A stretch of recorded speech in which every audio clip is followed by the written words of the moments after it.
diseminasi modul 1-4 budaya positif yang merupakan tugas saya untuk aksi nyata karena mengikuti kegiatan pendidikan penggerak. Nah, sebelumnya mari kita aturkan hamdalah sebagai rasa syukur kita karena kita bisa berkumpul pada acara diseminasi ini. Mari Pak Bu. Ya, alhamdulillah. Salawat serta salam senantiasa kita aturkan kepada junjungan kita, uswah kita, Nabi Agung Muhammad Sallallahu Alaihi Wasallam yang senantiasa kita contoh beliau, kita nantikan syafaat beliau di dunia dan di akhirat kelak, dan semoga kita termasuk dalam golongan beliau yang bisa berkumpul dengan beliau di surganya. Amin. Amin ya rabbal alamin. Pertama-tama saya mengucapkan terima kasih kepada Bapak Ibu yang sampun meluangkan waktunya sehingga berkenan hadir dalam acara kegiatan diseminasi ini. Tidak ada kata yang bisa saya ucapkan kecuali namun saged ngaturaken matur suwun sangat Pak Bu. Jazakumullah khairan jazaa. Semoga Allah membalasnya dengan kebaikan yang amat banyak kepada Bapak Ibu semuanya. Di sini ulang tahun di sini ini merupakan kegiatan aksi nyata yang harus saya lakukan karena saya telah selesai mempelajari modul 1.4 tentang budaya positif ini Pak Bu. Jadi di sini tugas saya adalah menyebarkan pemahaman dan pengalaman penerapan budaya positif. Nah, boten teras kalau berdiri di depan kalau ikan paling mangertos boten nggih Pak Bu. Namun mari kita belajar sama-sama tentang apa itu budaya positif yang nanti kegiatan tujuannya akan saya jabarkan selanjutnya. Ini selamat datang kepada Bapak Ibu komite, Bapak Ibu guru hebat SD Tingkat Pertama dan TK Hidayatul Atfal. Mari kita bersama-sama berkolaborasi, saling mendukung demi terwujudnya disiplin positif di sekolah kita tercinta SD Negeri Tingkat Pertama dan TK Hidayatul Atfal khususnya, dan pendidikan diri sendiri di desa Natal Papua ini.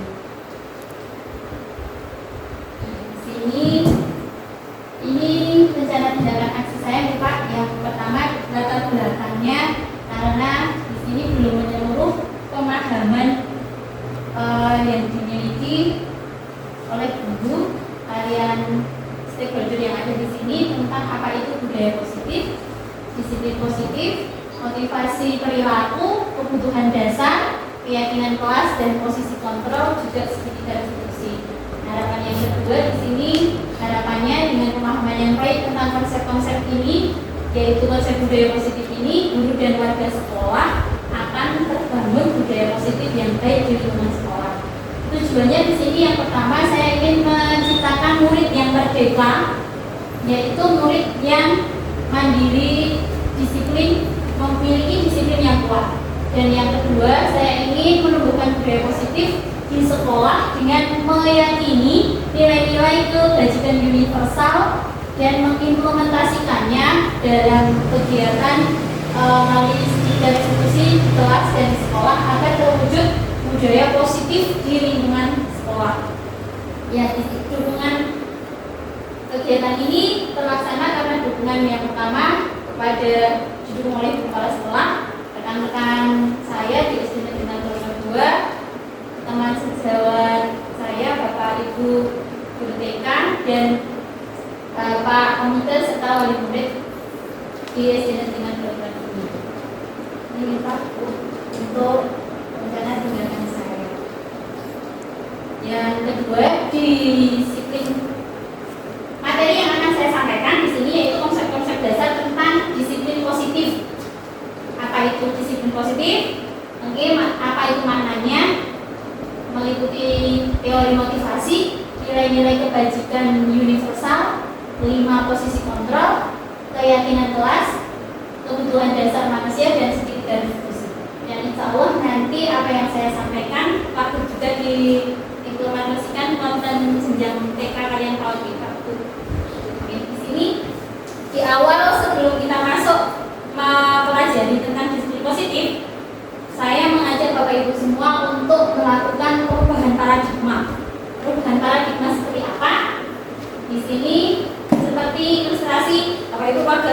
misalnya diilustrasikan di Bapak Ibu nyerat sesuatu yang sangat rahasia, sangat Bapak Ibu kaguman rahasia, terus diserat dengan kertas, ditulis di kertas, terus digenggam konten tangan, digenggam di tangan sini, dan nanti ada orang lain yang ingin membuka itu. Inten kira-kira apa yang akan Bapak Ibu lakukan? Apakah menyerahkan dengan rela membuka tangannya, terus nanti orang yang orang yang satunya tadi sampai langsung membaca mengetahui rasa rahasia Bapak Ibu sekalian, atau bagaimana? Ibu yang di seimbang, pasti aja ketimbang rapat-rapat walaupun saya paksa, ayo nanti dibuka, so gitu tapi karena di situ ada sangat rahasia. Yang tidak ingin saya mengetahuinya, tentu dengan sekuat tenaga akan membukanya. Walaupun nanti biar berhasil mau kalau misalnya kalau bening misalnya saya bisa kalau bening kan jenilah rahasianya kalau tak bagi kalau bening itu kan dengan secara sukarela nanti sadar buka tangan tadi, dan tadi juga sadar waktu mengepalkan tangannya. Di sini dari ilustrasi ini di sini Pak Bu, apa yang terjadi? Yang terjadi adalah sebenarnya Bapak Ibu di situ yang memegang kontrol untuk secara sadar membuka atau mempertahankan kepalan tangan tadi, apakah saya atau Bapak Ibu yang walaupun saya pengaruhi, walaupun saya paksa, tapi apakah saya bisa mengontrol Bapak Ibu untuk membuka tangan Bapak Ibu standar?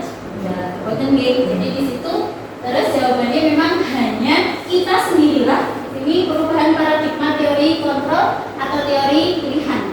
Nah, di sini sebenarnya kadang diambil niku berpikiran kita itu bisa mengontrol orang lain. Ya, Bapak Ibu misalnya Bapak Ibu tinggal dalam anak-anak kalian putrani nanti dikontrol. Sinawe, ayo berangkat ngaji. Mungkin secara sadar Bapak Ibu merasa, oh saya kan bisa mengendalikan anak saya. Tapi ternyata menurut teori kontrol di sini, teori pilihan sebenarnya itu hanya sebuah ilusi, Bu. Jadi sebenarnya Bapak Ibu tidak bisa memegang kontrol untuk kegiatan atau tindakan orang lain. Pun putra-putranya pun Bapak Ibu di rumah atau anak-anak di sekolah. Di sini ilusinya seperti apa? Yang pertama, ilusi bahwa guru itu bisa mengontrol murid. Tadi nih Pak Bu, kalau Bapak Ibu di kelas mungkin anak-anak ayo silakan yang tiket silakan tiket, atau mungkin meminta anak-anak untuk belajar sinau sik rajin, harus belajar, besok ada ulangan, besok tes gitu Bapak Ibu masih memiliki kesadaran saya dengan mengucapkan, saya meminta anak-anak saya itu untuk belajar, saya bisa mengontrol anak-anak untuk nanti anak-anak mesti belajar di rumah. Tapi kenyataannya kita sinau ada yang belajar, boten tapi kebanyakan benar itu sebenarnya hanya ilusi. Jadi di sini saya mengajak mulai sekarang untuk mengubah ilusi ini nanti menjadi sebuah kenyataannya seperti apa. Jadi di sini kalau Bapak Ibu kemarin masih punya anggapan saya bisa mengontrol anak saya, jadi sekarang yang kedua, ilusi bahwa kritik akan membuat orang merasa bersalah dan dapat memotong karakter. Yang biasanya makan ngaji silakan ngaji nak, engkau pintar orang pintar, orang ngaji kamu orang pintar rasa itu. Mungkin kita dengan nada yang tinggi, dengan orang itu membuat merasa bersalah. Pokoknya ini orang ngaji, tidak orang sakit mas.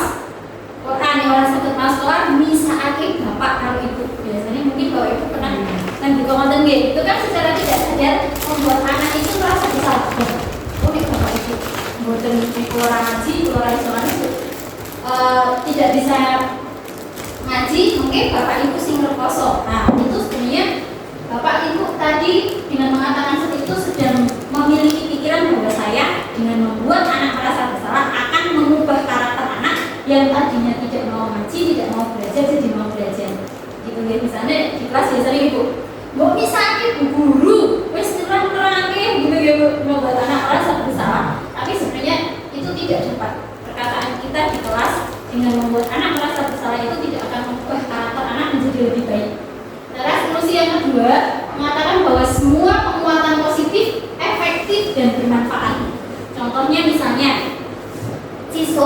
kowe ranking siji tak tumbaske pit. Siapa nanti di kelas ini yang dapat ranking 1 mau guru beri hadiah. Biasanya itu apa anak TK itu ya.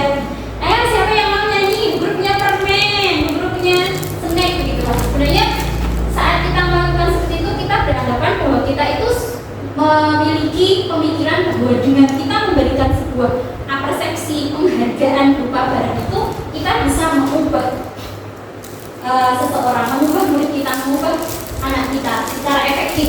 Nah, padahal sebenarnya tidak seperti itu, karena walaupun kita bisa mempengaruhi anak, oh ya jadi anak tadi jadi belajar segera Bu dan aku tuh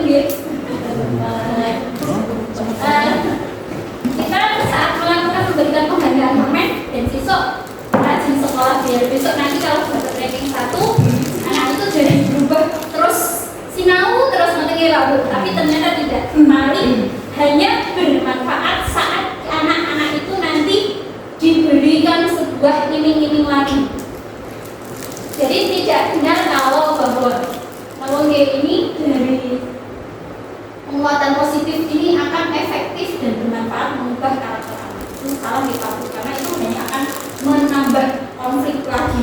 Karena kita pemikiran anak ya, berarti aku arah opo-opo, mau berubah, saya harus minta sesuatu, mesti diparingi sama ibu. Jadi saat nanti bapak ibu tidak bisa memberikan penghargaan, apa kira-kira apa yang terjadi?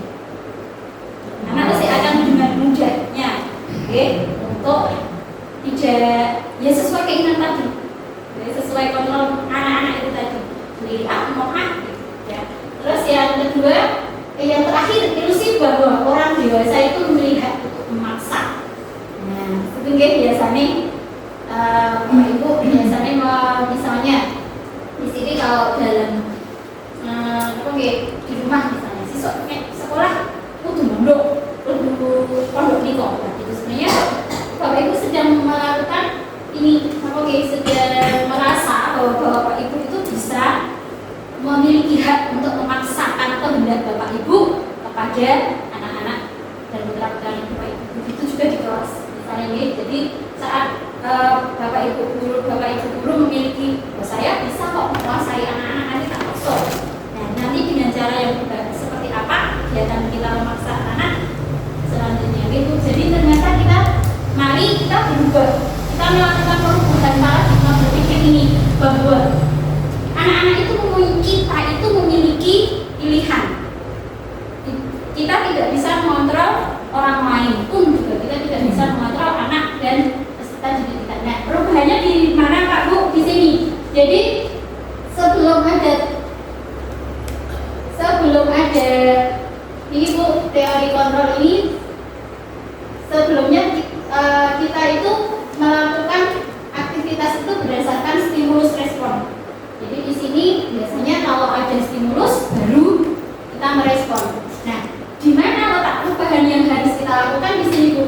Kita biasanya kalau dalam teori stimulus respon ya Pak Bu, kita mencoba mengubah orang agar berpandangan sama dengan kita. Nanti Bu, Pak, ya.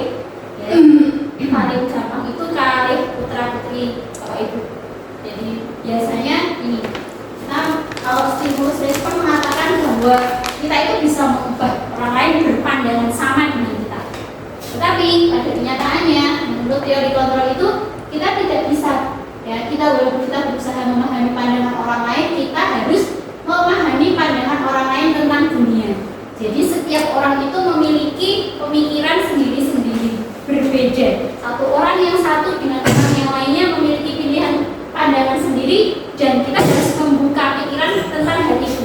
Tidak semua orang sama pikirannya dengan kita. Yang kedua, perilaku buruk dilihat sebagai suatu kesalahan. Ini biasanya.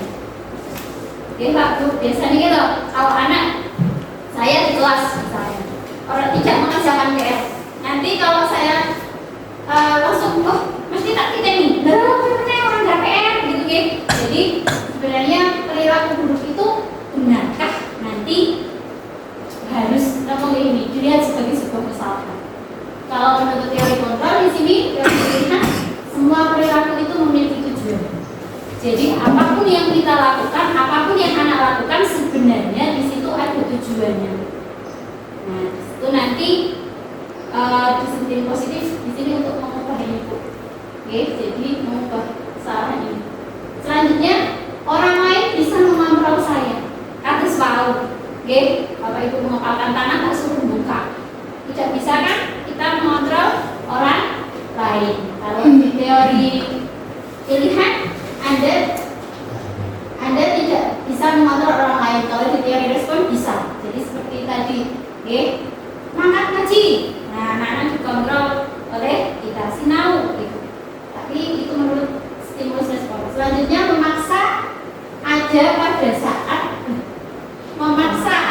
pada saat rujukan gagal.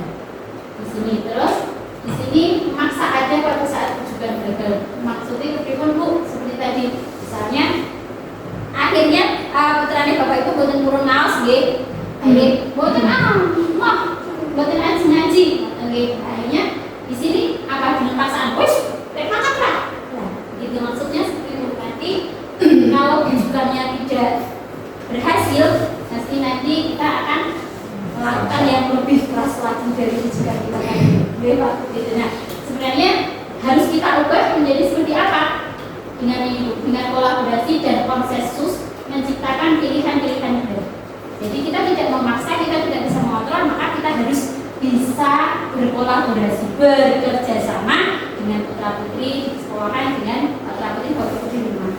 Jadi agar nanti terwujud seperti apa? Disiplin ekonomi, Pak. Terus yang terakhir, model berpikir kalah menang. Dan di sini model berpikir menang-menang. Model berpikir kalah menang itu bagaimana? Ya, akhirnya mangkat ngaji. Oke, nah, jadi kita sudah sebagai orang tua harus merasa menang karena anaknya akhirnya juga seperti gitu. Dan sebenarnya di situ tidak baik. Dan yang bagus seperti apa? Harusnya menang-menang, Pak, di sini. Jadi anak berangkat dengan kesadaran sendiri, tidak merasa kalah karena dipaksa. Nah, itu ya. Jadi itu adalah beberapa perubahan yang harus perubahan paradigma berpikir dari stimulus respons seperti tadi menjadi teori kontrol karena kita mempunyai pilihan. Oke, itu selanjutnya di sini. Nah, kita masuk ke apa itu disiplin positif. Kenapa kok sebelum tadi saya menerangkan tentang disiplin, saya ajak Bapak Ibu untuk mengenal paradigma tadi agar nanti bisa terbuka. Oke, dari sikap tadi kita yang berpikiran respon tadi, nih stimulus respon menjadi pilihan lebih terbuka. Di sini apa itu disiplin? Nah, disiplin itu sebenarnya kalau tangkap disiplin itu apa, Pak? Biasanya waktu. Tepat waktu. Kenapa Kak tepat waktu? Biasanya yang disiplin itu dipadake, dijodohke karo napa? On time. Dengan aturan. Betul. Jadi dengan aturan. Jadi di sini biasanya, nah di sini kita lihat sebenarnya disiplin itu artinya adalah belajar. Dari kata disiplinan, bahasa Latin. Belajar. Tapi mau saya tanya apa itu disiplin? Tepat waktu, aturan, ada jadi mesti pemikirannya itu kalau menaati peraturan berarti disiplin. Kalau melanggar peraturan berarti tidak disiplin. Padahal sebenarnya disiplin itu belajar, Pak. Di sini Pak mengajak sebenarnya arti dari disiplin itu belajar. Tapi ternyata di budaya kita saat ini disiplin itu mungkin orang diseneni, mungkin orang dihukum, begitu, oke? Nah, terus disiplin diri membuat orang menggali ini arti yang sebenarnya Pak untuk disiplin. Disiplin diri membuat orang menggali potensi menuju tujuan yang dia hargai atau dia yakini. Jadi sebenarnya disiplin diri dari Bapak Ibu, sehingga Bapak Ibu menjadi seperti sekarang ini. Nah, itu disebut sebagai disiplin karena Bapak Ibu sudah menerapkan yang namanya disiplin. Jika di sini karena tadi akar dari arti dari disiplin adalah belajar. Dan di sini disiplin ini tujuannya untuk apa?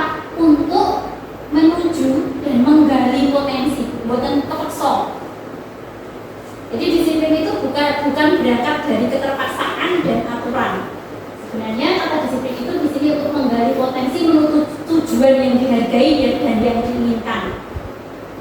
Nah, namun di dalam budaya kita, disiplin berubah menjadi sesuatu yang dilakukan orang lain untuk mendapatkan kepatuhan. Oke, hanya sekedar untuk mengikuti peraturan saja agar membuat hukum. Oke. Nah, kecenderungan untuk mengubah kata disiplin dengan tidak nyaman. Jadi orang tidak lagi beranggapan oh disiplin itu positif. Kalau mendengar kata disiplin, anak-anak mesti pun takut hukuman peraturan maksudnya. Nah, bukan dengan apa yang kita hargai. Nah, di sini salah satu nanti kenapa saya memaparkan disiplin positif untuk mengembalikan lagi marwah kata disiplin ini Pak, agar tidak lagi menjadi negatif. Terus, nah ini menurut Ki Hajar Dewantara itu bahwa di mana ada kemerdekaan, disitulah ada disiplin. Jadi saat seseorang kita dianggap itu merasa bisa merdeka, mempunyai pilihan, disitulah kita sedang memiliki disiplin yang kuat, yaitu disiplin diri.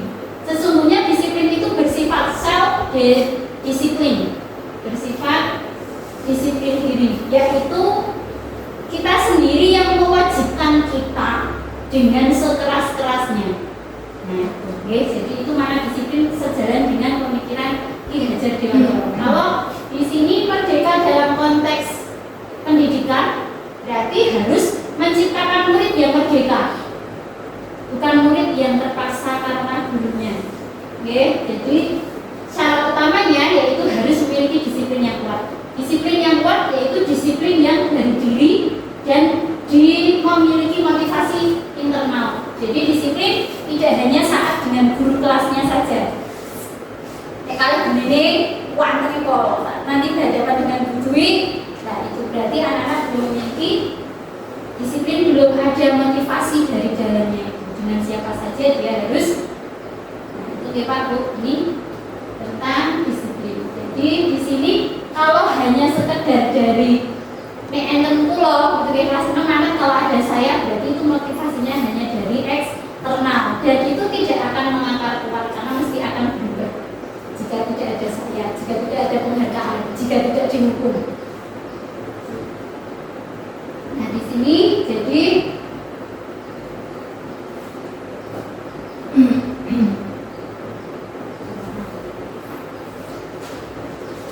nah di sini untuk apa disiplin? Jadi di sini kita kembali lagi apa itu disiplin positif? Yaitu belajar kontrol diri mengenai potensi untuk sebuah tujuan yang mulia.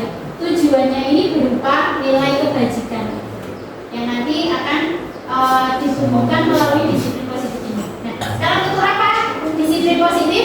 Di situ untuk mewujudkan tujuan mulia, yaitu berupa nilai-nilai kebajikan secara internal, secara dalam. Jadi kalau anak-anak sudah memiliki keyakinan yang paling gampang keyakinan yang kuat, misalnya dia putra putri Kiambo sampun paham betul kenapa dia sholat. Oh ternyata karena saya itu sebuah kewajiban yang nanti harus saya laksanakan. Nah itu sudah tanpa bapak ibu ngoprak-oprak melek kok sudah dengan azan putra-putra ibu bapak ibu langsung ambil air wudhu, berarti dia sudah memiliki ini motivasi. Nah, mengapa harus nilai kebajikan? Karena di sini dari nilai inilah fondasi setiap sikap dan perilaku manusia. Jadi dengan nilai yang akan kita raih ini, maka kita akan melakukan sebuah tindakan atau perilaku. Selanjutnya, di sini nilai-nilai kebajikan itu apa Pak Bu? Di sini nilai-nilai kebajikan universal itu yaitu sifat-sifat positif manusia yang merupakan tujuan mulia yang ingin dicapai setiap individu. Nah, nilai-nilai tersebut bersifat universal karena lintas bahasa, suku, agama maupun latar belakang. Jadi di sini nilai-nilai yang dianggap universal Pak, tidak mewakili sebuah agama, tidak mewakili sebuah bangsa. Misalnya nilai kebajikannya adalah jujur.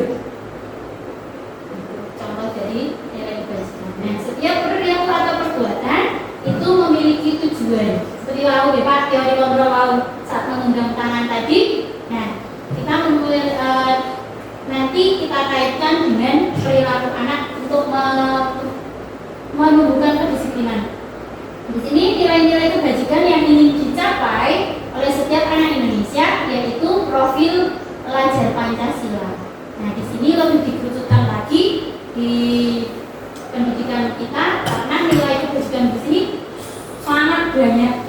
Jadi di pendidikan kita dikerucutkan lagi menjadi profil pelajar Pancasila. Mungkin Bapak Ibu nanti minum lari-lari nyanyi, lari-lari oke. Profil pelajar Pancasila yaitu nilai keimanan untuk bertuhan yang Maha Esa, mandiri, benar kritis, kebinekaan global, gotong royong, dan kreatif. Jadi nanti berputar di sini Pak untuk menanamkan disiplin yang ada di sekolah. Itu jadi karena nanti dari satu nilai ini Pak ada banyak sekali elemen dan ciri-ciri kenapa disebut mandiri, kenapa disebut disiplin. Itu tadi tentang. Nah, di sini kaitannya dengan teori kontrol yang tadi.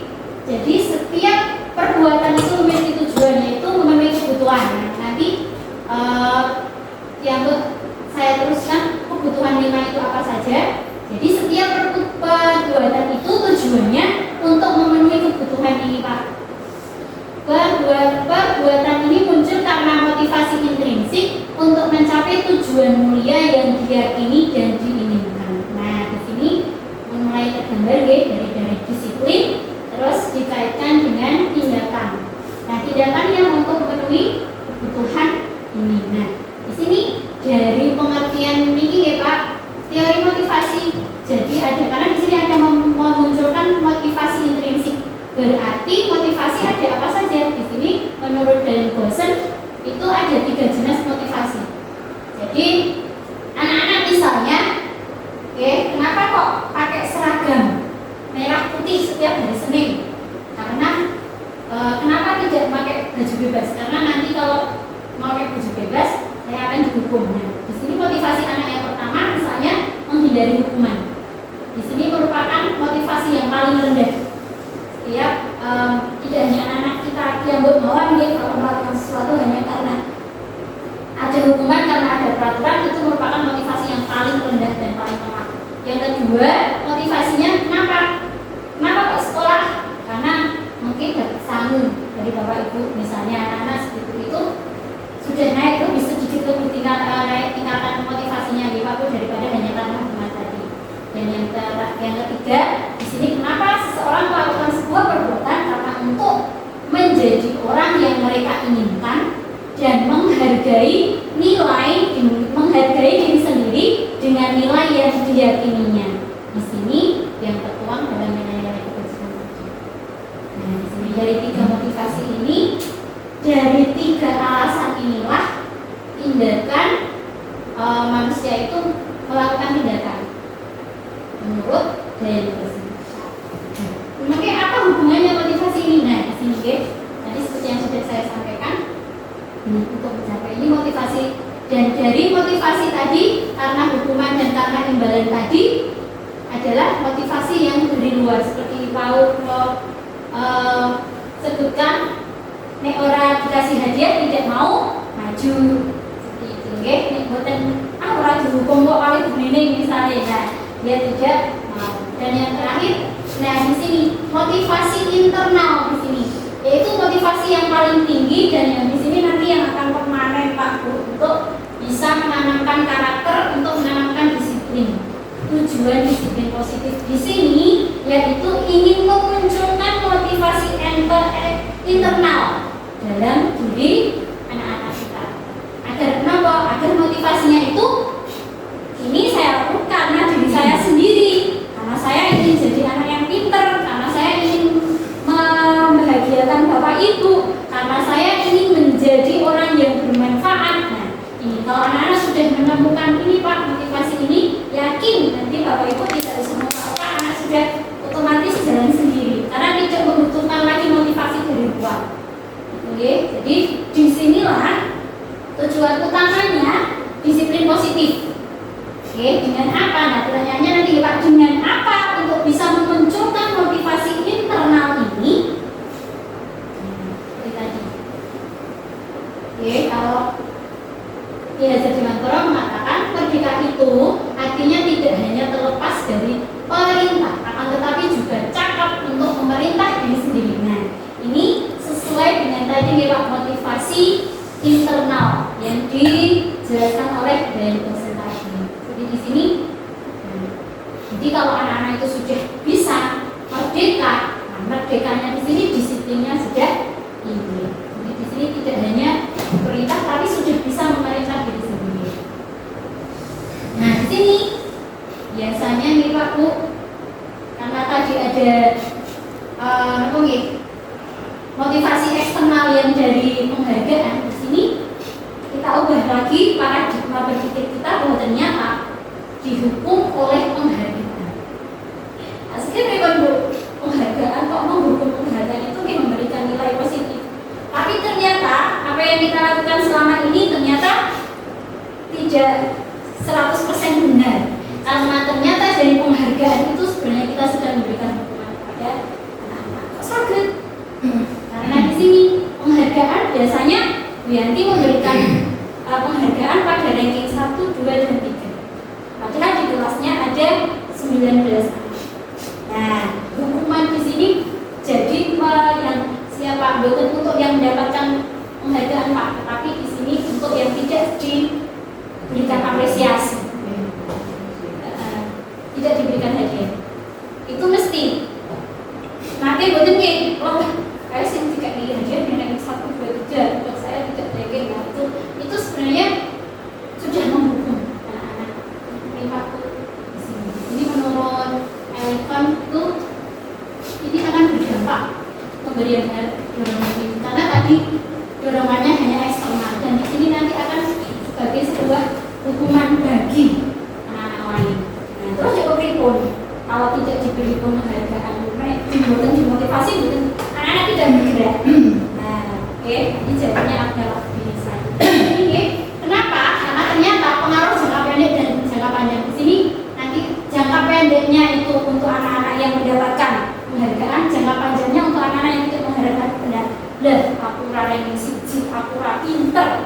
Nah, gitu ya. Terus penghargaan itu menghukum. Seperti tadi nggak Bu, aku dihukum, menghukum. Kan tadi aku ranking hadiah, aku pinter. Nah, itu ya. Terus penghargaan itu mengurangi ketepatan. Harusnya mereka masuk sekolah bareng, mendapatkan bimbingan sama. Nah, tetapi kenapa yang diapresiasi hanya yang pintar saja? Nah, di sini kurang tepatnya di situ. Pak Bu, padahal anak-anak memiliki kesempatan yang sama. Terus penghargaan tidak efektif. Kenapa tidak efektif? Tadi jangkanya pendek. Yang tadi ini tidak bergerak. Terus penghargaan itu merusak hubungan. Kenapa? Biasanya mungkin kadang tidak kita sadari nih, kenapa kok anak-anak di kelas gap-gapan begitu? Mungkin dari kita yang salah untuk ini memberikan penghargaan. Juga kayak orang pinter, kayak orang seperti itu. Jangan-jangan karena kita memberikan penghargaan ini jadi merusak hubungan anak-anak. Nanti, jadi ini yang harus diubah paradigma. Terus bentuk program kebajikan. Nah, di sini nih buatan bentuk penghargaan pakai apa? Nih buatan ini buatan sami bergerak. Pakai ini Pak, apresiasi. Apresiasinya jangan bentuk barang sekali lagi, karena nanti akan iri tadi, merusak hubungan anak-anak. Dengan apa? Dengan memberikan apresiasi berupa kata-kata Pak. Itu anak-anak sudah luar biasa. Misalnya ini dalam memberikan apresiasi perlu diingat bahwa beri dukungan secara khusus. Jadi disebutkan, wah Mas Fadil luar biasa, pintar sekali, gitu untuk memberikan secara khusus ditampakkan namanya. Tapi pas biar di sini bukan untuk memberikan tadi hukuman seperti penghargaan. Anak-anak yang lain juga bisa loh seperti Mas Fadil. pinter. Nah, itu ya Pak Bu. Memberi pengakuan secara pribadi seperti tadi ya, Mas Fadil langsung ditonjolkan anaknya. Dan apresiasi ini nanti seperti apa Bu kalau semuanya? Ya semuanya diberi label karena Bapak Ibu memiliki putra yang dalam 3 kali, mesti sudah paham mana kelebihan dari putra putri Bapak Ibu sendiri. Nah itu yang ditonjolkan. Kalau di kelas ya Bapak Ibu di kelas punya 19 anak, cari kenapa keunggulan karakter paling baik dari anak tersebut, maka apresiasi. Jadi tidak hanya tadi hanya 1, 2, 3. Terus di sini memberikan pengakuan secara bergantian. Bukan si ranking setunggal mau. Terus memberi pengakuan secara konsisten. Di sini fokus pada prosesnya. Di sini Bu biasanya kalau saya sendiri sering melenceng, kenapa? Ya dilihat hasilnya. Hasilnya kok kurang rapi ya. Udah seperti itu sudah membunuh. Atau harus dari prosesnya. Harus dilihat dari berusaha mencari ide, berusaha bisa berkomunikasi, berkolaborasi dengan orang tua, berusaha gunting-gunting, itu sudah luar biasa dari sebuah proses. Dan itu yang harus diapresiasi, bukan hasilnya sing tincro kan, bukan hasilnya yang masih guntingannya masih jelek gitu. Jadi di sini untuk penghargaan program kebajikan di sini berupa apresiasi, bukan penghargaan gambling. Nah di sini contoh untuk memberikan apresiasi Bu, misalnya kemarin saya perhatikan, Mas Fadil sudah memiliki rasa empati yang besar sekali. Nah, situasinya ini saat menolong murid di kelas. Jadi apresiasi ini tidak hanya di dalam kelas. Jadi saat kita melihat anak kita melakukan sebuah kebaikan, langsung apresiasi Pak, hebat, pintar, gitu. Tanggung jawab. Dan di sini ini adalah nilai kebajikan yang nanti akan melekat pada anak saat kita mengapresiasi dengan tepat. Sudah ada tanggung jawab, kemudian nanti akan muncul salah satu untuk memunculkan motivasi di internal tadi dengan nilai kebajikan tadi, apresiasi. Nah sekarang bagaimana cara, pertanyaan selanjutnya, bagaimana cara memunculkan motivasi internal dalam diri murid dan bagaimana mewujudkan disiplin positif? Karena tadi Pak Bu, disiplin positif itu tidak bisa dilepaskan dengan motivasi internal. Caranya, alternatifnya ada 3, dengan hukuman, dengan konsekuensi, dengan restitusi. Nah, ini mungkin Bapak Ibu sudah mempelajari apa itu restitusi, nanti satu kalau kita setting di sini. Biasanya ini hukuman. Yang sering berpikirnya kita itu sekarang nanti kalau mau disiplin, kalau anak melakukan kesalahan ya dihukum. Tapi apakah benar itu? Di sini bedanya hukuman dan konsekuensi. Di sini hukuman itu menyakitkan dan harus terjadi. Di sini biasanya kalau anak yang dihukum, orang bawa sepatu, silakan. Sepatunya orang ireng deh, silakan lari lapangan 13 kali. Nah, di sini akan memunculkan sakit. Anak itu sakit. Maupun saya lah ditakoni orang bawa sepatu ireng kok langsung dihukum. Jadi kalau konsekuensi di sini biasanya sudah terjadi komunikasi dulu Bu dengan Bapak Ibu. Misalnya Bapak Ibu di dalam, oh ini orang ngaji, kalau tak sama ini 5.000. Nah, gitu ya. Nanti kalau hukuman berupa konsekuensi jadi ayo materi karena ngaji, berarti ada kata sama nih, gitu ya. Itu sudah berupa konsekuensi. Terus yang di sini membuat sakit fisik maupun hati dalam jangka waktu yang lama. Kalau konsekuensi ini anak merasa tidak nyaman hanya untuk jangka waktu yang pendek. Misalnya di sini yang lama seperti tadi dan keliling lapangan, dilihat anak ditertawakan anak-anak yang lainnya, itu menyakitkan sekali. Anak membenci disiplin. Nah ternyata dari sini Bu gesernya tadi disiplin kok iso dari kata belajar jadi medeni itu di sini. Karena kalau kita disiplin, nanti mesti akan dapat konsekuensi, akan dapat ini Pak Bu. Lanjut jelas. Terus, nah di sini cobi mana yang hukuman dan mana yang konsekuensi. Mengerjakan PR sebanyak 15 kali karena tidak mengerjakan PR. Hukuman ataukah konsekuensi Pak? Hukuman. Hukuman,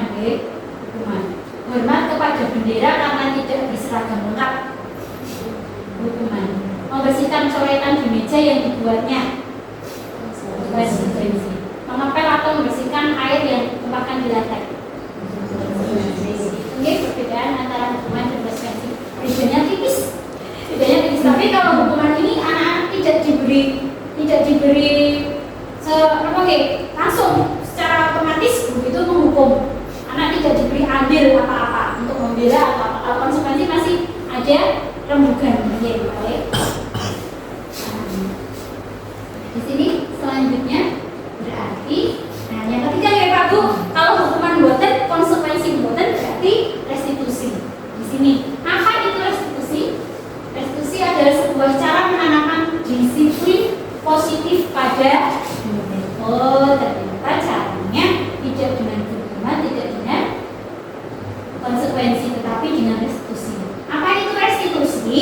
Restitusi itu adalah proses menciptakan kondisi bagi murid untuk memperbaiki kesalahan mereka sehingga mereka bisa kembali pada kelompok mereka dengan karakter yang lebih kuat. Ini menurut dari dosen. Jadi di sini ada kata kuncinya proses menciptakan kondisi memperbaiki kesalahan. Dan restitusi juga diartikan menurut Telson dan dosen proses kolaboratif yang mengajarkan murid untuk mencari solusi masalah, membantu murid berpikir tentang seperti apa yang mereka inginkan dan bagaimana mereka harus memperlakukan. Mungkin kalau ibu sudah pernah, saya sudah pernah melakukan restitusi, kurang ini kurang tahu langsung ini misalnya. Kalau anak kesalahan, saya juga Pak ini berikan memperbaiki caranya bagaimana. Jadi di sini kunci dari restitusi ini adalah proses dan dialog. Jadi Pak, ini untuk pengertiannya. Di sini ciri restitusi, kenapa dari 3 alternatif tadi hanya restitusi yang bisa untuk menanamkan disiplin positif, memunculkan motivasi internal karena di sini. Restitusi bukan untuk menebus kesalahan, namun untuk belajar dari kesalahan.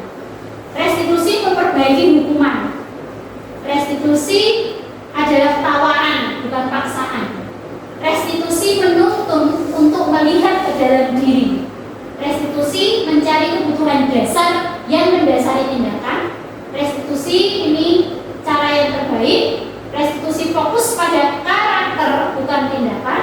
Restitusi menguatkan dan fokus pada solusi. Restitusi mengembangkan murid yang berbuat salah untuk kembali kepada kelompok. Biasanya anak-anak kalau sudah melakukan kesalahan, mereka menghindar karena nanti kalau langsung apalagi langsung dihukum, disaksikan oleh banyak teman-temannya, maka di sini dia tidak punya lagi percaya diri untuk kembali ke teman-teman. Itu Pak untuk restitusi. Nah di sini perbedaan antara hukuman, konsekuensi dan restitusi. Jadi kalau yang hukuman dan konsekuensi sudah, kalau restitusi ini merupakan pilihan. Caranya seperti apa Bu? Nanti untuk membuat restitusi di sini fokusnya bahwa untuk hukuman ini nanti adalah mewujudkan identitas gagal tadi. Kalau dihukum itu anak merasa aku salah berarti orang apik gitu ya. Jadi identitasnya gagal dan menghilangkan rasa percaya diri tadi. Kalau konsekuensi dan restitusi di sini mewujudkan identitas sukses. Kenapa? Karena nanti dari prosesnya ya Pak Bu, kita belajar lebih lanjut untuk lebih jelas di sini. Kenapa keyakinan kelas? Nah, kalau di sekolah Pak untuk mewujudkan disiplin tadi, menurut restitusi tadi harus ini Bu, memiliki keyakinan kelas. Kalau di Bapak di rumah berarti harus memiliki keyakinan keluarga, terbiar sama anak gitu. Seperti apa itu keyakinan kelas? Di sini keyakinan ini tidak bisa dipisahkan dari nilai-nilai universal tadi. Jadi diambil dari nilai universal tadi ya Pak Bu. Nah nilai-nilai universal yang akan ditumbuhkan dan dikembangkan pada diri murid untuk menumbuhkan motivasi internal. Nah kalau di kelas, kenapa bukan peraturan kelas? Kenapa harus keyakinan kelas? Bukannya sama Bu? Ternyata beda. Bedanya apa nanti antara keyakinan kelas dan peraturan kelas? Di sini, kenapa bukan peraturan tetapi keyakinan. Berubah. Kalau dalam restitusi nanti bukan taat aturan tapi nanti taat pada keyakinan itu. Dan keyakinan itu merupakan aturan itu adalah payung. Nah, keyakinan itu yang ada di bawah-bawah payung. Jadi dengan adanya aturan, maka nilai keyakinan inilah nanti yang akan menopang peraturan tadi. Jadi untuk mendukung motivasi intrinsik. Nah, contohnya ini. Tadi mengapa kita memiliki peraturan harus menggunakan helm? Kenapa, Pak? Kenapa kita harus pakai helm, Pak? Cekal polisi itu motivasinya dari eksternal itu, Pak. Cekal polisi, nomor keamanan.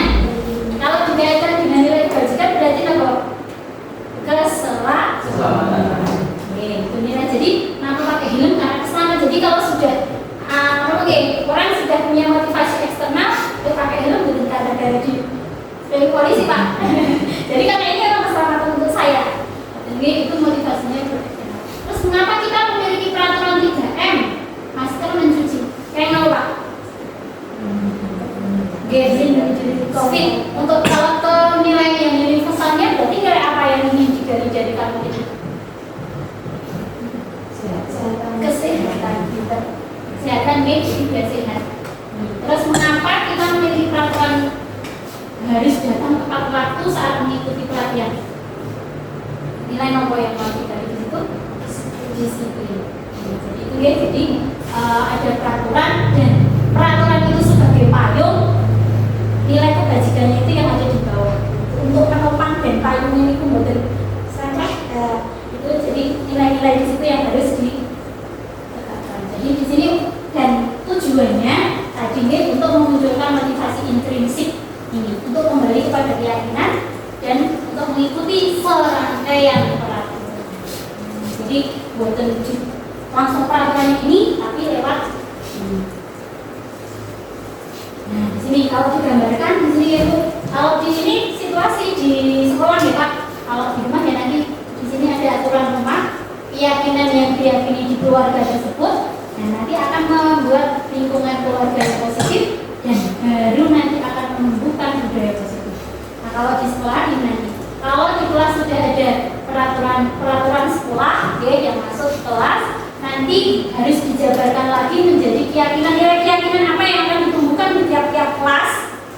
Nah, nanti dari keyakinan yang sudah konsisten dilaksanakan ini nanti akan mewujudkan lingkungan positif di sekolahan karena dari kelas 1 sampai kelas 6 sudah melaksanakan keyakinan kelas ini, sudah tumbuh kebiasaannya. Nah, nanti kalau sudah menjadi lingkungan positif baru akan membudaya di sekolah. Dan tentu saja boten saged instan hari ini dapat keyakinan besok cari biro boten saged karena di sini harus ada kebiasaan ini, Pak. Peraturan itu ada untuk mendapatkan nilai kebajikan sebagai payung. Jadi payung ini ben tegak harus ada nilai-nilai kebajikan yang dilaksanakan. Nah, di sini keyakinan ini akan membentuk kebiasaan. Nah, nanti dari kebiasaan akan terbentuk lingkungan positif. Dari kebiasaan tadi, setelah kebiasaannya lingkungan positif berlanjut akan jadi budaya positif. Sekali lagi Pak boten saged bisa. Jadi memang harus sedikit demi sedikit anak itu dituntun Pak untuk mulai lagi paham tentang nilai-nilai keyakinan apa yang mereka yakini dan mereka perjuangkan. Oke. Nah, di sini setelah ada keyakinan jelas, kita akan masuk ke ini contoh tahapan keyakinan kelas yang saya buat bersama anak-anak Pak Bu. Nah, untuk di kelas ini Pak Bu, nanti untuk diseminasi ini saya harapkan dari kelas 1 sampai kelas 6 di tahun ajaran baru mulai menerapkan ini membuat keyakinan kelas. Karena keyakinan kelas ini bukan buatan Bapak Ibu guru, tetapi harus melalui konsensus atau diskusi dengan anak-anak. Jadi nanti kelas 4 misalnya peraturannya pakai seragam, memakai seragam, dimasukkan ke kelas pakai seragam dengan rapi. Nanti nilai kebajikan yang akan dilihat kerapian dan anak-anak dibimbing untuk menemukan mereka mencari peraturan yang banyak, nempel mungkin peraturan disebutkan. Terus nanti mau seperti apa kelasnya?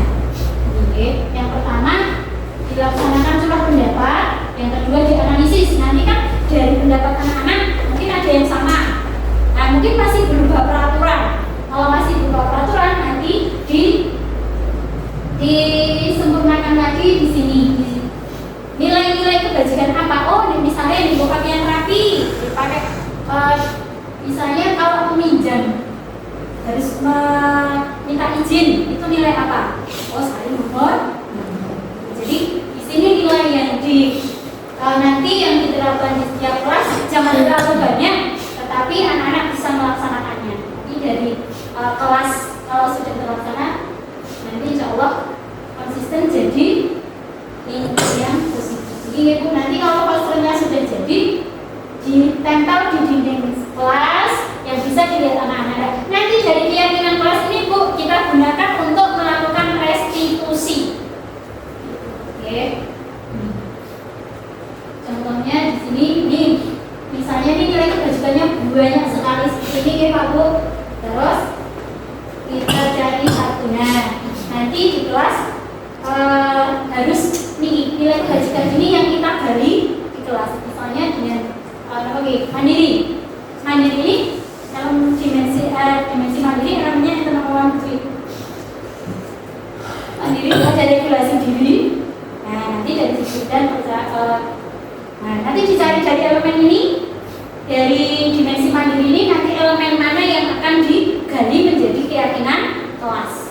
Oke, mungkin dari kreatif nanti elemennya apa saja digali.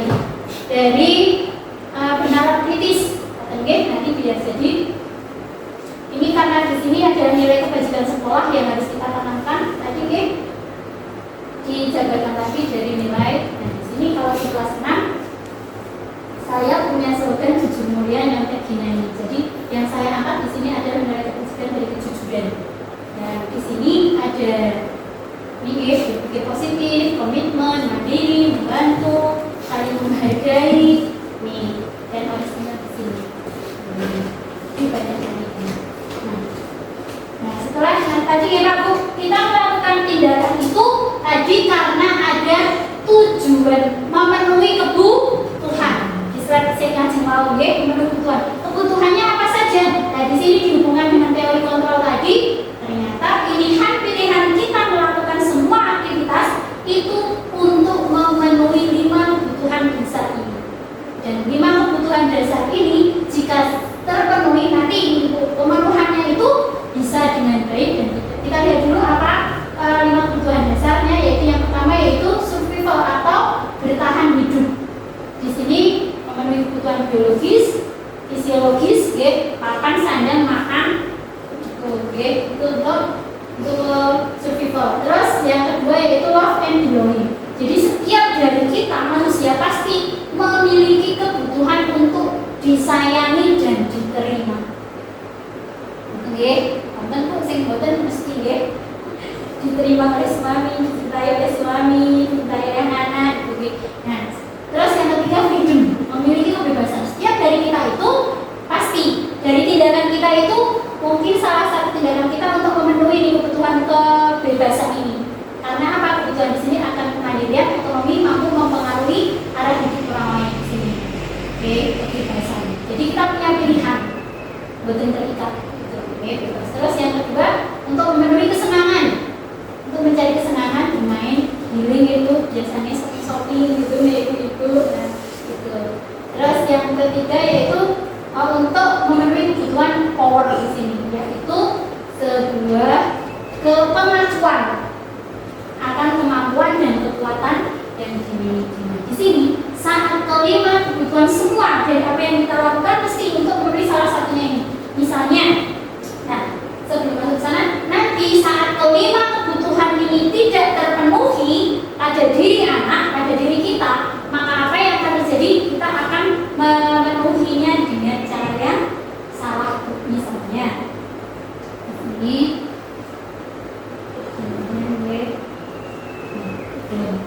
contohnya di sini misalnya ada anak di kelas terbut mami temannya, kamu kok direbut? Lo dari sana apa? Jadi untuk membantu kebutuhan apa?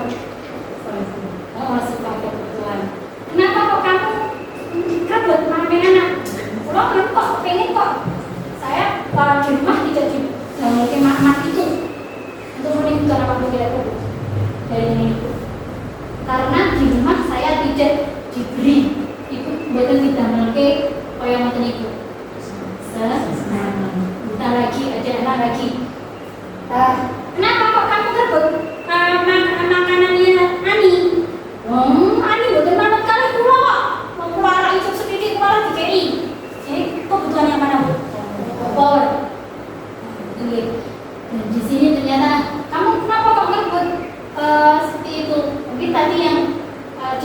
tidak diberi juga bisa untuk yang saya ibu cinta. Jadi ternyata setiap tindakan apa yang dilakukan oleh anak-anak kita alasannya ada sendiri. Nah, di sini jadi di sini saat kelima kebutuhan ini tidak terpenuhi, maka anak akan memenuhinya dengan cara yang tidak benar. Ya, jadi sangat penting di sini 5 kebutuhan dasar ini terpenuhi dengan baik, baru nanti akan terwujud disiplin lagi. Nah, di sini selanjutnya setelah kita mengetahui kebutuhan ya Pak Bu, di sini kita sebagai orang tua dan sebagai guru itu untuk tadi mendampingi anak untuk memenuhi kebutuhannya itu biasanya kita memposisikan diri kita itu sebagai reminder, penghukum, pembuat rasa bersalah, sebagai teman, sebagai pemantau, dan sebagai manajer. Kalau penghukum jelas di Pak Bu tadi, nama ngaji, mana yang ngaji, rata kayak sama, nah gitu sama penghukum. Pernah tuh masih jajan. Kalau untuk rasa besar seperti tadi, Bok ngaji bisa oke bapak ibu kiwis nek yuk sesuk sing ngandungake sapa. Nah, misalnya posisi kita saat nanti kalau mantan itu ya Pak, kita berada dalam posisi rasa besar sebagai teman, mungkin saat kita dengan anak-anak kita bercanda, tidak bercanda, kita sebagai teman, juga sebagai pemantau. Kalau sebagai pemantau seperti apa Pak? Saat ini saya di kelas, kan? Tidak berseragam, silakan pulang ambil seragamnya sesuai dengan peraturan yang sudah ada di sekolahan. Itu posisi saya sebagai pemantau. Terus sebagai manajer seperti apa? Nah, disinilah harapannya dari disiplin positif nanti yang akan kita kembangkan di sekolah ini, kita memposisikan diri idealnya itu sebagai manajer. Karena seperti apa manajer itu? Manajer di sini begini Pak. Nah, di sini kalau sebagai pemantau, di sini motivasinya dulu berbuat. Di sini kalau penghukum dia langsung akan menghadir. Kalau sebagai pembuat kesalahan seperti tadi. Kalau sebagai manajer dia akan mengajukan pertanyaan terlebih dahulu. Jadi anak tidak langsung dijudge. Mengambil seragam salah, tidak pakai sepatu hitam salah, gitu ya. Tidak pakai topi saat pacaran salah. Tapi tidak. Kalau sebagai manajer maka akan membuka diri untuk bertanya, mengapa tidak pakai topi? Ini kan hari Senin. Mengapa tidak pakai sepatu? Gitu, bukan dijudge. Terus di sini guru berkata, kalau jadi manajer seperti ini Pak. Kalau jadi penghukum tadi, dia mesti mesti emosi. Penghukum sebagai emosi, mesti langsung emosi. Astagfirullahaladzim, mesti karena dicoba kena ketino. Pasti sih Pak kalau jadi penghukum. Itu posisinya sebagai penghukum. Tapi kalau sebagai manajer, kita harus punya kecerdasan emosi. Di sini tantangannya harus punya kecerdasan emosi dan kita harus bisa memberikan waktu kepada anak itu untuk berdiam sih, jangan salahkan dulu. Itu baru ditanya. Kenapa tidak pakai ini dulu? Ya banget nih. Kalau jadi manajer, ya banget kenapa kok tidak pakai sepatu? Saya tadi bangun kesiangan. Oh, ternyata dia tidak melanggar aturan. Ternyata dia punya kebutuhan tadi tidak. Dia tadi kesiangan. Jadi nanti dari pertanyaan-pertanyaan yang diajukan kita sebagai manajer ini, kita mengidentifikasi kebutuhan mana yang sedang anak lakukan. Jadi memang tidak sangat instan juga, harus butuh pembiasaan. Jadi di sini kita harus welcome dulu lah pada anak-anak. Jadi kita tinggalkan ini sudon, kita tinggalkan sudon kepada anak-anak. Jangan kita menjadi orang yang membuat merasa bersalah kepada anak-anak dan teman atau pemantau. Ibu jadi teman, kalau teman pemantau masih bersih, bagus lah. Tapi ini yang direkomendasikan di hukum ini ternyata nanti akan identitas gagal Pak. Jadi anak-anak merasa wah seneng nih kalau ini anak jadi tidak merasa percaya diri dan dia tidak akan agak kok yang jawab salah seneng gitu. Jadi memang butuh pembiasaan dan butuh tadi paradigma kita untuk berpikirnya kita ubah dulu. Dengan anak-anak kita jadikan teman dulu gitu dan ini membuka ruang untuk dialog itu sebagai manajer Bu. Jadi yakin kita sudah pernah melakukan ini semua. Idealnya itu menjadi seorang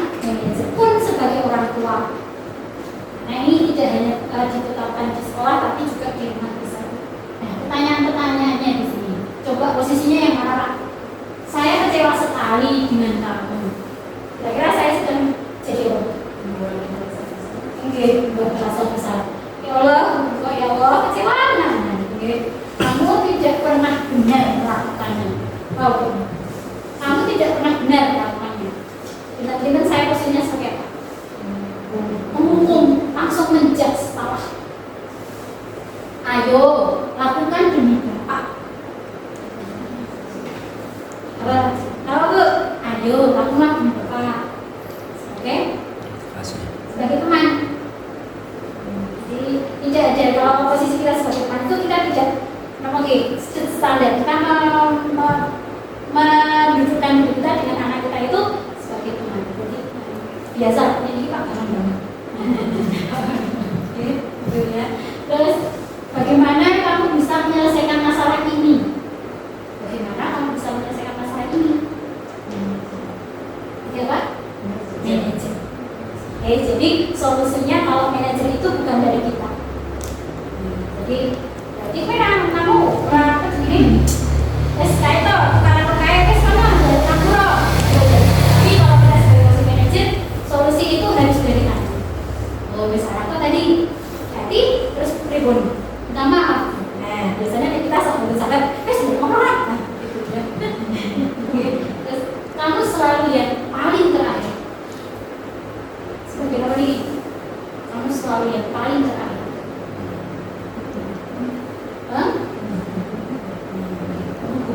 Karena di sini sudah ada judge lagi. Pak ya belum tahu terakhir terus toh Pak ya harus tahu. Mau bersetunggal toh gitu kan. Tapi kalau kita posisi kita sebagai penghukum gitu. Nah, saya menasihati diri saya sendiri Bu. Nah, dari sini dari posisi 5 tadi Pak Bu, memang kita tidak bisa terus stabil terus jadi seperti malaikat jadi manajer setiap hari. Betul sakit ya. Jadi mungkin juga bisa kalau sudah luar biasa kecerdasan emosinya. Tapi di sini yang paling tidak merekomendasikan mari kita tinggalkan yang jadi penghukum. Karena tidak semua anak siap untuk nanti direstitusi. Saat anak-anak biasanya kalau kita menemukan kok pernah pakai mungkin biasanya yang anak jawab dia tahu kok randar PRK nopo buku ini ketinggalan ke nopo dengan kertas nah itu sudah pintu untuk restitusi gila. Jadi kadang ada anak-anak yang siap untuk direstitusi digali, tetapi ada anak yang belum siap. Makanya saat anak-anak belum siap untuk direstitusi, kita pancing-pancing kok tetap boten keluar, itu maka kita mundurkan posisi kita sebagai pemantau. Ini boten itu terus, itu nih orang pemantau. Itu terakhir deh Bu, posisi terakhir, opsi terakhir itu anak tidak bisa direstitusi. Ini boten itu terus, besok naik kelas dulu aturannya kalau nilainya tidak kurang dari 75 tidak naik kelas. Mungkin anak dari situ baru bisa tapi jangan seperti itu. Terus apa nggak beres kan? Kamu bilang ibu belum betul. Dan untuk jadi di sini. Jadi hanya sebagai ini karena tidak bergerak. Jadi boleh saja kita bukan malaikat tanpa bisa terus manajer terus, tapi insya Allah bisa. Karena bisa jadi kebiasaan dan bergeraknya dan direkomendasikan hanya mundur kita sebagai pemantau, jangan jadi penghukum. Tapi saat anak-anak mungkin butuh teman, karena memang dia memenuhi kebutuhan untuk kasih sayangnya, maka kita posisikan sebagai karena memang tidak latar belakang anak itu di rumah, saya sibuk, mungkin anak-anak juga butuh perhatian saya dan ingin memenuhi kebutuhannya di sekolah dengan caper mungkin, dengan gangguannya. Nek pulang ganggu, pulang sebenarnya kok dicerdai oleh beliau, diperhatikan oleh beliau. Jadi kita hanya direkomendasikan untuk jadi pemantau, teman mungkin itu juga, tapi jangan teman terus, Jadi tetap harus pintar-pintar mana yang harus. Itu 5 Bu untuk 5 posisi kontrol. Nah, di sini gomnya di sini. Mengapa kita tadi belajar teori pilihan, teori motivasi, teori posisi, kontrol karena di sini. Karena untuk mau 3 alternatif alternatif untuk menanamkan disiplin positif ada 3. Hukuman, konsekuensi, dan restitusi. Nah, bagaimana cara menerapkan restitusi di sini? Dengan melakukan 3 langkah restitusi yang disebut dengan segitiga restitusi. Mungkin selama ini kita sudah melakukan, tetapi belum lengkap. Oke, kita sudah melakukan restitusi tapi belum lengkap karena disebut restitusi saat kita melakukan 3 langkah ini. Di sini, nah, berkaitan dengan teori kontrol tadi, kita tidak bisa mengontrol, kita tidak bisa memaksa orang lain berpikiran sama dengan kita tidak bisa memaksa orang lain berbuat sama dengan kita. Oke. Nah, langkahnya yang pertama di sini ada menstabilkan identitas. Saat anak-anak kita menjumpai anak-anak kita melakukan kesalahan, melanggar aturan, maka kita posisikan dulu sebagai manajer. Oke, jangan langsung menghukum manajer. Terus kita lakukan langkah yang pertama, menstabilkan identitas. Ya, kenapa? Agar ini kita paham lagi. Kita semua akan melakukan hal terbaik yang kita lakukan agar anak-anak itu memahami ini. Nah, kenapa orang bawa sepatu ireng? Mau sepatu itu apa? Sang guru. Nah, diganti dari sini. Jadi distabilkan. Anak jadi kesalahan tapi jangan terus kesalahannya langsung dijudge. Distabilkan identitasnya. Nanti ada contohnya melakukan ketiga restitusi Pak. Terus yang kedua divalidasi tindakannya. Validasi tindakan yang salah di sini untuk apa? Agar semua perilaku itu memiliki alasan. Kita menggali mengapa anak-anak kita itu melakukan kesalahan. Kebutuhan mana yang akan dipenuhi oleh anak-anak itu. Terus yang terakhir di sini setelah kita mengetahui dengan menanyakan keyakinan atau motivasi. Makanya kalau di sekolah tadi kita harus punya yang namanya keyakinan kelas. Ya berarti kamu kalau melanggar itu tidak pakai sepatu hitam sesuai dengan keyakinan kelas tidak. Boten. Keyakinan kelas yang mana yang tidak sesuai kamu sepatu biru yang itu?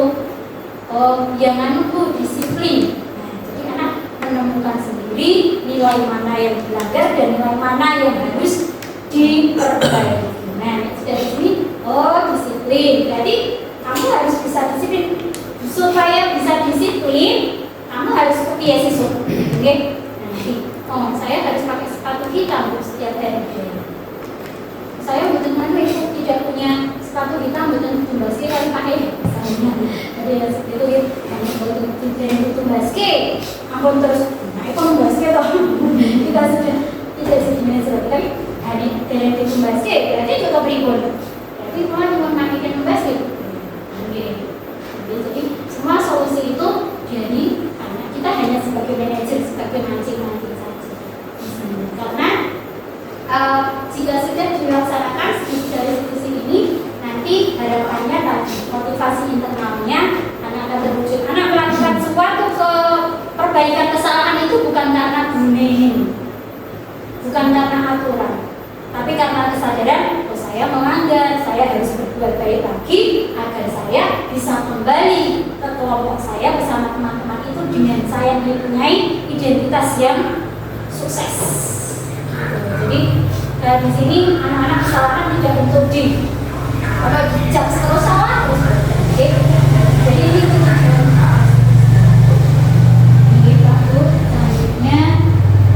Nah, ini contoh restitusi yang sudah saya lakukan dengan nyuwun ngapunten belum sempurna waktu untuk saya melakukan penanaman pelaksanaan restitusi.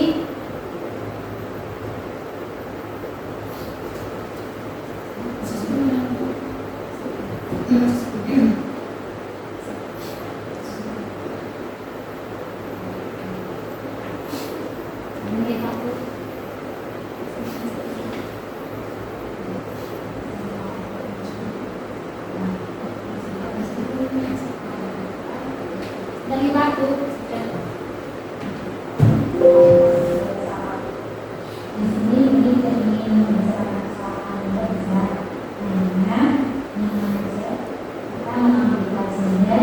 dan mencari solusi agar kita bisa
Harapannya nanti kita sama-sama belajar untuk melakukan restitusi di rumah tepat di sekolahan untuk saya. Jadi untuk langkah pertama menstabilkan identitas. Di sini anak dipanggil, tapi tidak langsung bicara. Nah, di sini tanya, kenapa Mbak Iza dipanggil? Karena matematika saya tidak mengerti. Terus kemarin tuh, ya cepat sekali. Iya, guru kemarin saya masuk, tetapi saya tidak mengumpulkan tugas. Mbak Iza, semua orang melakukan kesalahan.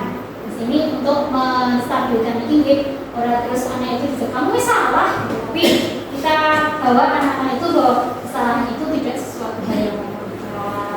Kesalahan itu bukan terus untuk sesuatu yang diingat terus, agar anak itu menjadi stabil, identitasnya tidak goyah. Aku tetap anak sing baik, aku tetap anak yang solid, aku tetap anak yang pintar, itu tidak hilang, Ini karena tadi di sini anak melakukan sesuatu karena untuk memenuhi itu.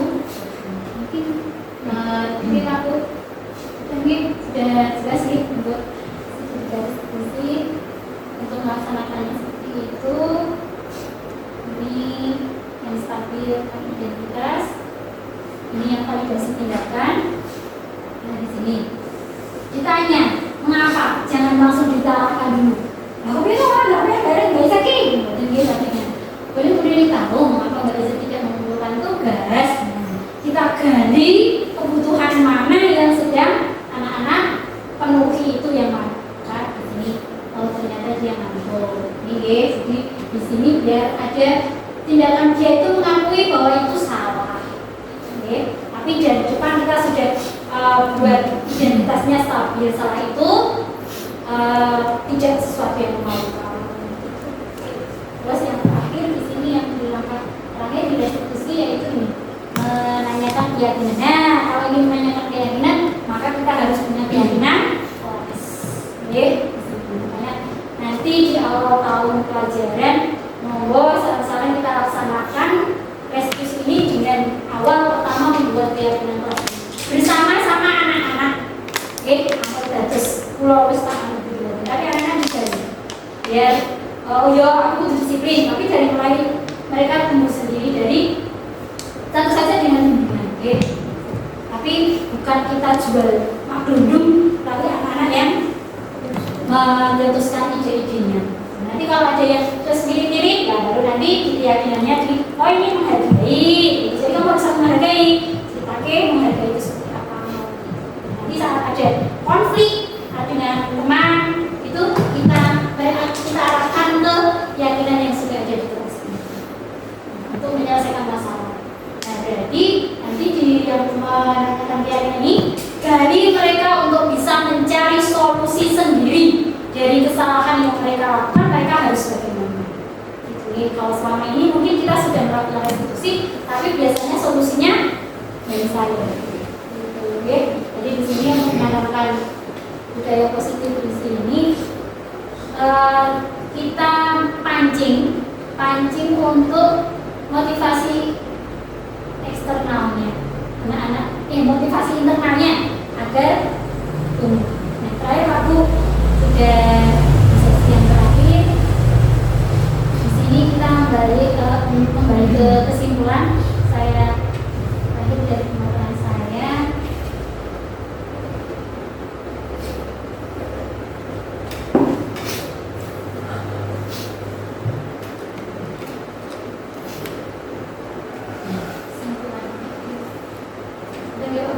Sudah terakhir, materi yang saya sampaikan sudah selesai. Di sini saya ingin mengambil sama-sama kesimpulan tadi ya, dari ternyata pelaksanaan restitusi itu adalah jembatan untuk menumbuhkan budaya positif di lingkungan sekolah. Karena dengan penerapan restitusi itu nanti anak dengan penerapan restitusi dengan posisi guru dan orang tua itu sebagai manajer itu akan memunculkan motivasi internal. Nah, selain konsep-konsep tadi, tak lupa nih ada hal penting yang juga akan menciptakan budaya positif ini bisa berjalan di lingkungan kelas atau sekolah. Di sini harus adanya kolaborasi, kerjasama yang baik dari semua warga sekolah dan stakeholder di sini. Mengapa hari ini saya Rauke itu komentar di sini? Karena saya itu hanya melanjutkan kebiasaan-kebiasaan baik yang sudah Bapak Ibu tanamkan di rumah. Jadi saya hanya melanjutkan. Nanti kalau sudah sama di rumah, sama dilanjutkan di sekolah, tidak ada perbedaan, maka anak itu kan stabil. Tapi kalau tidak ada komunikasi antara sekolah dengan orang tua di rumah, maka akan terjadi gap, dan di situ mungkin tidak ada konsisten, makanya anak-anak itu kurang stabil untuk identitasnya. Kenapa? Yang sekolahan lain tuh, yang mamahin tuh. Oke. Jadi di sini mohon kerjasamanya untuk menerapkan kebiasaan positif di sekolah. Di sini kerjasama warga sekolah itu untuk mewujudkan nilai-nilai keberhasilan diperlukan agar membangun budaya positif sekolah. Tentu saja sarana dan prasarana di sini juga harus mendukung agar terwujud sekolah yang nyaman, aman, dan mendukung proses pembelajaran yang berpihak kepada murid serta mewujudkan profil pelajar Pancasila, profil murid dengan karakter profil pelajar Pancasila. Mohon Pak Bu yang bisa saya sampaikan. Punten, Bapak sudah mendengarkan dengan ikhlas. Saya di sini dari awal tadi, sebagai kesalahan saya mohon maaf. Ini ada pertanyaan, monggo Pak Bu.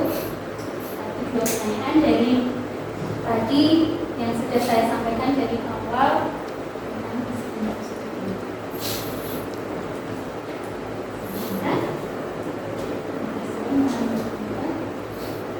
Ada Pak Bu, pertanyaan monggo.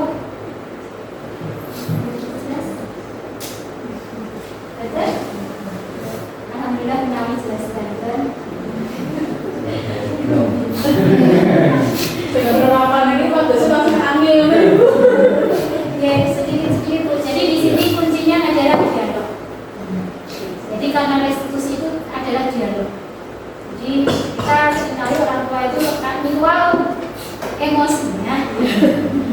Jadi kita olah dulu tadi seperti yang kita bahasan diri kita bahwa kita itu tidak bisa mengaruhi anak. Ini anak sudah tidak bilang tidak. Jadi itu dulu yang harus kita tanamkan bahwa kita itu tidak bisa maksa. Walaupun bisa itu hanya caranya dan nanti anak pasti akan cari-cari sesuatu. Jadi kalau budaya positif di sini menunjukkan motivasi. Aku mengambil pertanyaan. Alhamdulillah untuk saya kembalikan kepada pembahasan. Oke, saya akhiri nih Pak Bu. Kalau sangat sudah diberikan kesempatan saya berdiri di sini menyampaikan teman-teman apa yang saya lakukan, dan harapannya di sini saya ingin mengajak Bapak dan Ibu untuk berkolaborasi bersama untuk mewujudkan ini.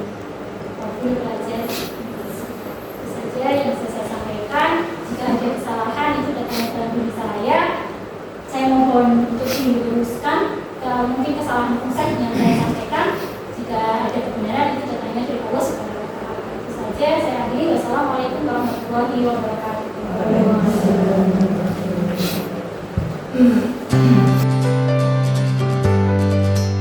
Tujuan yang disampaikan hari ini sesuai yang diharapkan ini, karena perlu Bapak Ibu bisa bahwa UNED itu untuk SD level 2 baru maju calon guru penggerak Bapak Ibu, dan alhamdulillah beliau lulus, dan sekarang proses untuk menuju kesempurnaan, dan alhamdulillah Bapak Ibu guru ada Bu Lura, Pak Yanto, dan Bu BK mendukung kegiatan ini, dan saya mohon maaf dan mohon doanya mudah-mudahan tujuan ini untuk mencapai guru penggerak terlaksana nih Bapak Ibu. Nanti tujuannya untuk memajukan SD Ngagorno 2 ini menjadi SD yang lebih maju, karena guru penggerak itu memang sekarang baru didengung-dengungkan dan agar semua ikut guru penggerak. Biar gunung itu sudah bergerak dalam proses, dan nanti hasilnya untuk menggerakkan khususnya teman-teman yang ada di SD Ngagorno ini dan siswa-siswinya yang nanti akan didukung oleh masyarakat yang melalui komite, lurah atau sebagai guru kadus. Sehingga saya sekali lagi mohon doanya, mohon dukungannya, semoga nanti kedepannya guru kuning sebagai guru penggerak nanti akan merubah segala sesuatu yang kita laksanakan di SD Ngagorno 2 ini menjadi segala sesuatu yang lebih baik daripada hari ini ataupun besok.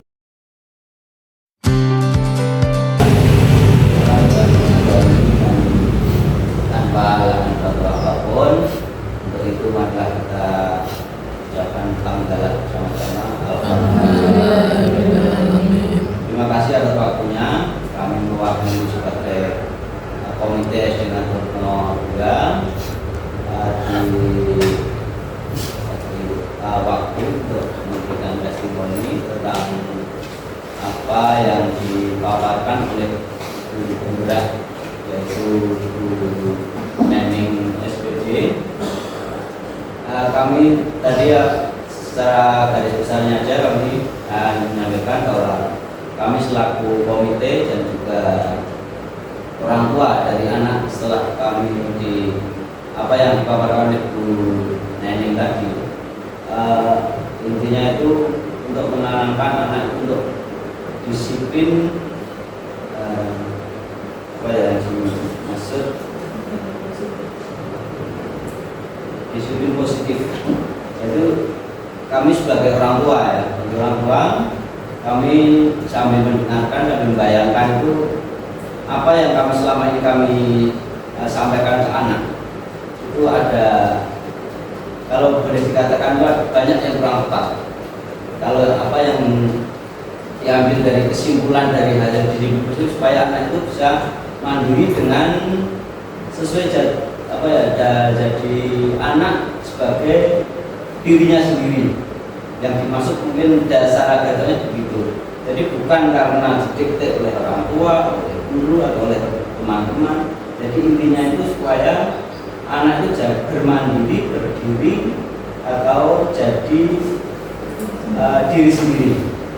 Itu yang kami tangkap. Kalau misalnya kurang betul, kurang tepat, kami minta maaf. Kami di sini mengungkapkan apa yang kami rasakan sebagai orang tua, juga sebagai wali murid dari anak yang berada di sini. Untuk itu mungkin kalau yang Bapak Ibu guru ketika mendengar kata-kata yang apa disampaikan Bu Nani tadi, mungkin akan membayangkan kalau dia itu sebagai guru harusnya bagaimana, kalau menghadapi seperti ini bagaimana. Kemungkinan kalau kami sebagai orang tua, yaitu apa yang kami bayangkan tadi itu cara penerapan kita supaya anak itu tidak minder, tidak itu gimana caranya sesuai dengan karakter anak masing-masing. Mungkin itu yang bisa kami sampaikan. Tentu mungkin tidak tepat atau tidak pas, itu kami minta maaf yang sebesar-besarnya. Kami akhiri. Wassalamualaikum warahmatullahi wabarakatuh.